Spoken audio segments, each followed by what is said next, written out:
Trap Lord Ross be talking about shit he don't know nothing about. Okay, so here's what's going on. So back in the early 20s, serial killer documentaries were extremely popular. And so what I think happened was I think Trap Lord Ross was very aware of the surge in popularity of the specific genre, so he decided to make a serial killer documentary of his own. So he's like, oh man, if I could just get King Von to be a serial killer, then I could just really tap into the algorithm.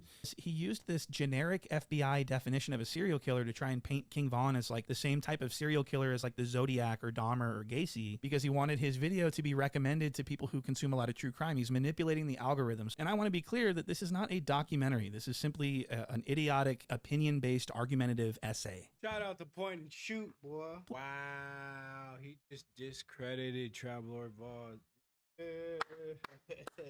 I feel like the way Von carried himself, the way that he communicated these murders, Bitch ass nigga. sending these letters out to try and get in some excitement, like wanting to be caught. And I think So the FBI Serial Killer Symposium says that that's a common myth that Trap Lord Ross is saying here, that serial killers want to be caught. They do not want to be caught. some excitement, like wanting to be caught. And I think these are the elements that, just to me, that made me feel like he ticked those requirements to the max. Okay, so these quote-unquote requirements that he's talking about were on Wikipedia, and it says typically this, typically that. It's not a generic definition. There is no definition of a serial killer. They're all different. No two serial killers are the same. That's why it's so complicated. That's why we know very little about them. And that's why they're so frightening. And that's why they're so interesting to people, is because we don't understand why they're killing people. The killers themselves can't clearly explain why they kill people. They're psychotic. They're serial killers. But we do, however, understand very clearly why gang members kill rival gang members. It's because they're in a gang. What? And it's a vendetta.